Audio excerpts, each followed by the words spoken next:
पाली शिवारातील बिंदुसरा परिसरामध्ये हायवाने 2 पॉकलँड ऑपरेटरला चिरडल्याची घटना घडली आहे. सदर घटना शनिवार दिनांक 18 मे रोजी मध्यरात्री 2 वाजता घडली आहे. सदर घटना आज रविवार दिनांक 20 मे रोजी सकाळी 11 वाजता उघडकीस आली आहे.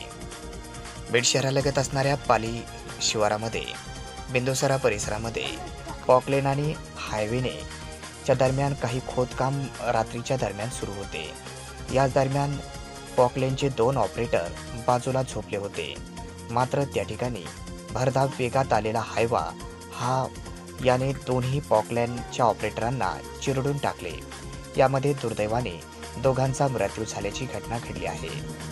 सदर हायवा पोलीस ठाण्यात देखील आणून लावण्यात आला आहे. समाधान थोरात आणि सुभाष कुमार चव्हाण असे दोन्ही पॉकलँड ऑपरेटर मयत ऑपरेटरांची नावे आहेत. सदर घटनेने परिसरामध्ये मोठी हळहळ व्यक्त केली जात असून याचा पुढील तपास बीड ग्रामीण पोलीस करत आहेत. सदरील हायवा पोलीस ठाण्यात आणून लावण्यात आला.